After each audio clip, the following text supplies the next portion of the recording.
Have you ever walked through your own front door and felt like the walls knew you were tired? Not the kind of tired you fix with a nap, but the kind that settles deep when every corner of your home reminds you of something undone. A cup left by the sink, the jacket on the chair, a drawer you haven't opened in months because it's just too much. It's not chaos, but it's not peace either. That's exactly how I felt until I stepped into the quietest house I've ever known. It belonged to an 80-year-old Japanese woman named Noro, and what she taught me, without saying much at all, quietly changed how I live and how I breathe inside my own home. She didn't hand me a checklist. She just lived with such gentle clarity that I couldn't help but want to learn. And today, I want to share with you the 7 habits she lives by. Not to be perfect, not to impress, but to build peace, one quiet moment at a time. So if you've ever looked around your home and thought, this doesn't feel like me anymore, stay with me. Let me take you there. There was a time, not too long ago, when I would walk into my house and feel nothing. Not comfort, not joy. Just a quiet heaviness I couldn't explain. The living room was still there. The kitchen hadn't moved. The same photos on the same walls. But something was missing. It no longer felt like mine. At first, I blamed the mess. The laundry I never folded. The dishes that stayed in the sink just a little too long. The pile of unopened mail whispering guilt from the corner table. But it wasn't just about clutter. It was something deeper, like I had stopped living in my home and had started just passing through it. I'd tell myself, I'll deal with it this weekend. But weekends came, and so did more mail. More things left halfway. More weight I didn't even know I was carrying. And here's the part that caught me by surprise. The more clutter there was outside, the more scattered I felt inside. Little by little, my house became a reflection of everything I hadn't dealt with in myself. And one evening, as I stood in the hallway, hands full of groceries, heart full of noise, I said out loud to no one in particular, "This doesn't feel like me anymore." It wasn't a cry. It wasn't even sadness. It was clarity. That single sentence lingered like a seed, and that seed would eventually grow into something I never expected. A journey back to myself, starting not with what I needed to clean, but with how I wanted to live. It was a rainy Tuesday. The kind of day that makes everything feel slower, like the world is asking you to notice instead of rush. I was visiting an old friend in the suburbs, just walking and talking under one umbrella, when we passed a row of houses that looked like they belonged in a different time. But there was one that made me stop. A small, weathered house with faded paint and a modest garden barely touched by the rain. There was nothing extraordinary about it. No grand design, no bright flowers. And yet, it felt like the house was breathing. Still, quiet, present. "That's Noro's place," my friend said. "She's lived there for decades, keeps to herself mostly. They say her home is always spotless." Spotless. That word hit me deeper than I expected. Not because I wanted perfection, but because I longed for peace. A few weeks later, by the kind of coincidence that doesn't feel like coincidence at all, I was invited into that house. The moment I stepped inside, I felt it. Not just with my eyes, but with my body. My shoulders dropped, my breath slowed. The noise in my head faded like a distant radio turning off. The air smelled of tea leaves and old wood. The floor creaked just enough to remind you it had stories. There was no clutter, no buzzing electronics, just presence. Noro greeted me with a bow and the gentlest smile I'd ever seen. Her back was straight. Her eyes were soft, but saw everything. She offered me green tea, warm, a little bitter, comforting. We sat on floor cushions beside a low wooden table that looked like it had witnessed 1,000 quiet moments. At first, I looked around for the secret. Was it the colors? The furniture? The way the light touched the walls? But then I realized it wasn't the things. It was the way she moved among them. There was no hurry, no flinching. Every motion was deliberate, like a dance with silence. She folded a napkin with the same care someone might use to fold a love letter. She placed the teapot down like it mattered. And it did. I asked, almost without thinking, "How do you keep everything so calm?" She laughed, like wind through leaves, and said, "I don't clean much. I just never let things fall apart." And with that simple sentence, something shifted in me. Not everything needed to be done, but something needed to be honored. And that's how my real journey began, with a rainy day, a quiet house, and a woman who lived so gently it made me question everything I thought I knew about home. Before the tea, before the quiet smiles, before I even asked a single question, I noticed it. The remote on the table, aligned perfectly. The slippers by the door, angled just so. A folded towel on a shelf, centered, not staged. Nothing was flashy. Nothing screamed, "Look at me." And yet everything felt right, like every object knew where it belonged. And because of that, I felt like I belonged too. "Do you spend a lot of time tidying up every day?" I asked. Noro smiled, gently shaking her head. "No," she said. "I just return things to where they belong." At first, I didn't quite believe her. Could it really be that simple? But the more I watched her, the more I understood. This wasn't about cleaning. It was about respect. Respect for her space. Respect for her time. Respect for the peace she had quietly built. And then I thought about my own house. The remote could be on the couch, under a pillow, maybe the floor. My keys? In my purse, maybe on the counter, possibly the fridge. Yes, it's happened. And worst of all, that important paper I misplaced for 2 weeks because I put it somewhere safe and forgot where safe was. I used to laugh about it. Classic me, I'd say. But the truth is, every time I searched for something lost, I was borrowing energy from tomorrow just to fix what I didn't finish today. Noro said, "Just like people, every object needs a place to belong. If you don't give it one, it will always be lost, and so will your mind." That landed like a stone in still water, because I realized I had been living with orphaned things, items without homes, corners full of, "I'll get to that later," and in that constant state of limbo, I was never fully at rest. So I started with one thing: the remote. I chose a place, a small tray on the coffee table, and every time I used it, I put it back.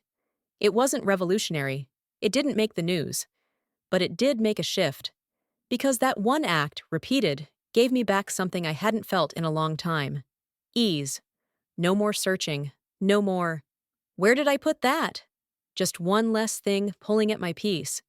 And that, surprisingly, was enough to keep going. We were on our second cup of tea, steam rising gently, silence between us soft and full, when I noticed something so small, I almost missed it. Noro stood up to refill the kettle, and with the same graceful motion, she picked up a cloth and wiped a single drop of tea from the table. Just one drop, just one motion. Then she sat back down, as if it were the most natural thing in the world. Curious, I asked, "Why not wait and clean everything later?" She looked at me with eyes that didn't judge, but understood, and said simply, "If it takes less than a minute, I do it now. Not as a rule, not as a chore, but as a way of being." That one sentence, it unlocked something in me, because when I looked around my home, really looked, I realized something heartbreaking. It wasn't messy because of big tasks I'd avoided. It was messy because of the tiny ones I'd told myself I'd do later. That one cup in the sink, that wrapper on the counter, that pen left uncapped. Each one whispering, "I'll just wait here," until you forget. But they don't stay quiet. They multiply. And soon, your home becomes a chorus of undone things singing a song of silent guilt. And the worst part? It's not the mess. It's the weight it puts on your mind. You walk into a room and feel behind, even when nothing urgent is wrong, even when you're doing your best. Noro didn't carry that. She moved through her home like a leaf on calm water, never rushed, never overwhelmed, because she rarely left anything unfinished. "I don't like carrying things into tomorrow," she said. "Not in my home, and not in my head." I thought about all the nights I'd lain in bed, exhausted but unable to sleep, not from worry, but from mental clutter. The list of tiny things left undone, echoing in my thoughts like open tabs on a computer. So I tried it. Just once. I washed one cup, wiped one counter, put away one notebook. And for the first time in a long time, I felt space in my mind. That's when I realized this wasn't just about cleaning. This was about flow. And flow, I've come to believe, is what peace feels like in motion. Now, I ask myself one question. Every time I pause in front of a small task, will this take less than a minute? If the answer is yes, I do it. Not to impress anyone, not to keep score, but to show kindness to my future self. Because sometimes, all it takes to reclaim an entire day is just one quiet minute. The first time I stepped into Noro's kitchen, I felt like I'd entered a memory. Not because it was outdated, but because it reminded me of a time when life felt simpler. One pot, one pan, two bowls, two pairs of chopsticks, and in the fridge, only what she needed for the next few days. There were no crowded shelves, no forgotten leftovers, no just-in-case containers stacked like tiny tombstones of good intentions. It wasn't bare, it was intentional. So I asked her, "Don't you miss the convenience of having more?" She smiled, the way someone does when they've already lived through both sides of a question. "I used to," she said. "But I realized I don't need convenience, I need clarity." That word, clarity, hit harder than I expected.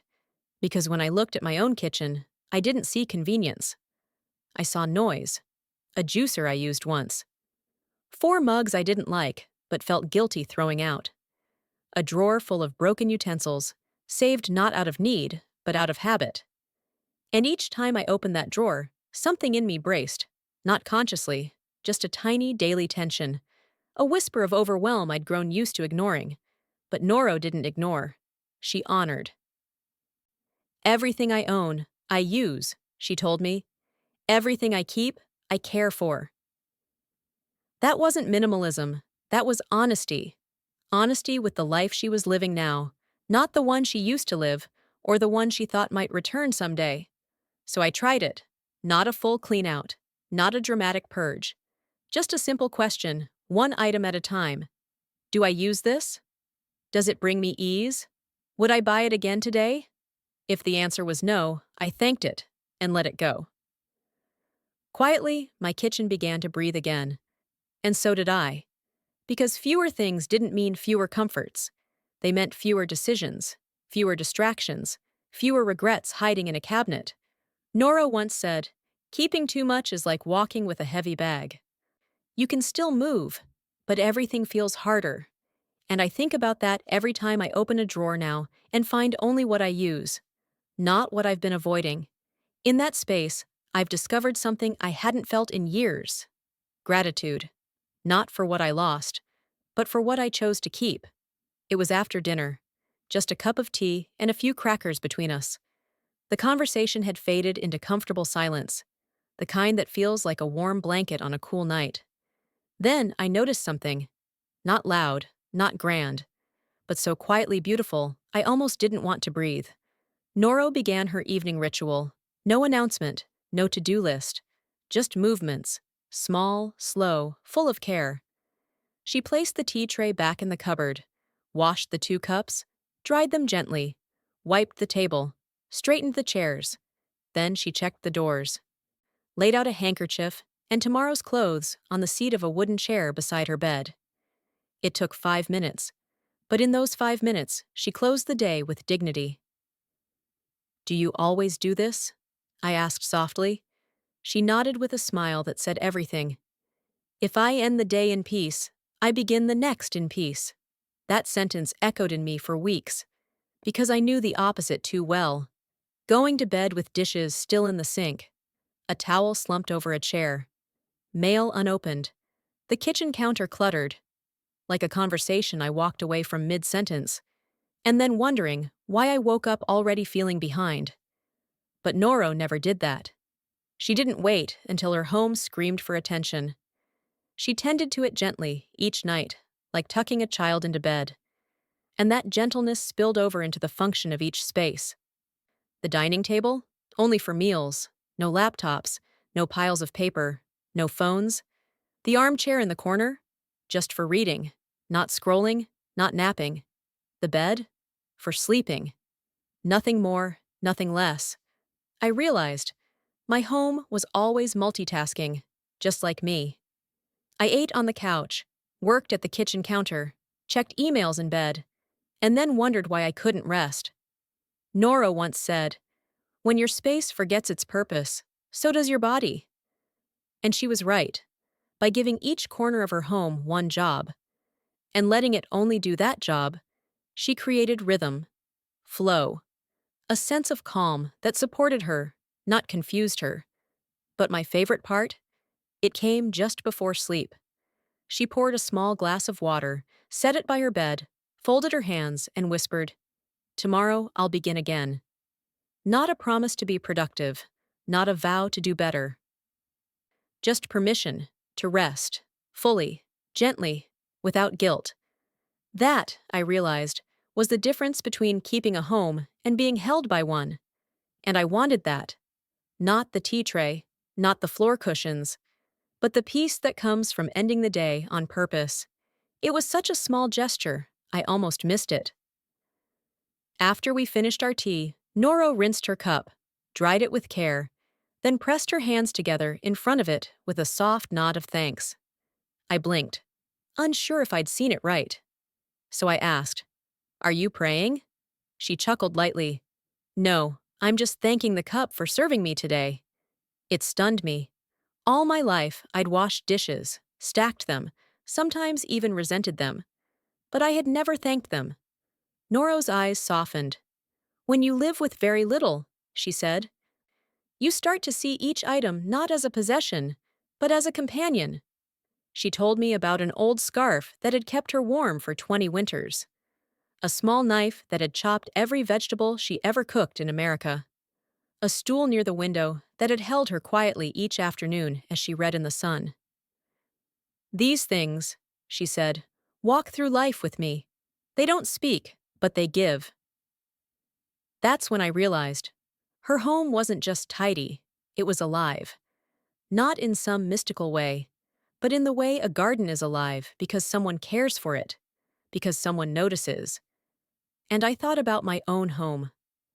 How many things had I kept, not out of love, but out of guilt? The mug from a conference I didn't even like. The stack of bowls I hadn't used in years. The sweater that didn't fit, but felt rude to donate. They sat on shelves, unseen, untouched, not companions, but burdens. Noro didn't hoard, but she honored. She didn't need 12 plates because each of her two was cared for as if it mattered. That moment changed how I moved through my home. Now, when I fold a towel, I whisper, "Thank you." When I close a drawer, I place my hand on it for just a second longer.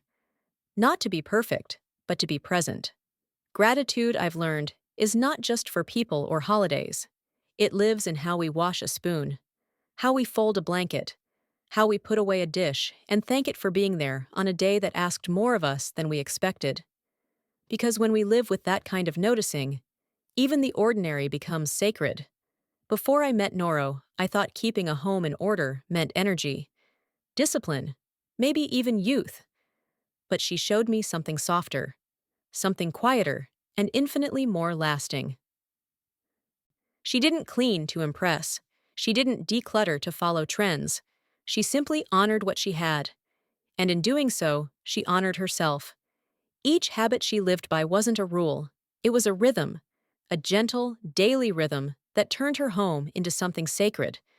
Not because of how it looked, but because of how it felt. And slowly, I began to feel it too. Not all at once, not perfectly, but one habit at a time. One drawer, one moment of clarity, one evening ritual that turned chaos into calm. My house didn't grow in size, But it grew in meaning, and so did my days. I began to feel more at home, not just in my space, but in myself. Because peace doesn't come crashing in like a thunderstorm. It arrives like morning light, quiet, gradual, but impossible to ignore once it's there. So if you've ever looked around your home and whispered, "This isn't me anymore," please know this: it's never too late to come home to yourself. You don't need the perfect plan. You don't need to start on a Monday. You just need to begin with one small choice. Put the book back, fold the blanket, clear the counter, say thank you to the cup. Because that single action isn't about cleaning, it's about reclaiming your place in the world. So tonight, as you walk through your space, ask yourself gently, what's one thing I can return to its place? And then, do it. Not for the house, but for the peace waiting quietly inside you to be noticed again. If this story brought even a little stillness to your heart today, would you share it with someone who might need a quiet breath too? And before you go, I'd love to hear from you. What's the one thing you'll return to its place tonight? Maybe it's a book, a coffee mug, or even just your own breath. Type it in the comments below, not just for me, but as a promise to yourself. And if you'd like more stories like this, gentle reminders, quiet truths, and small ways to feel at home again, you're warmly invited to subscribe, because sometimes peace begins with just one story, and sometimes that story begins with you. Thank you for being here.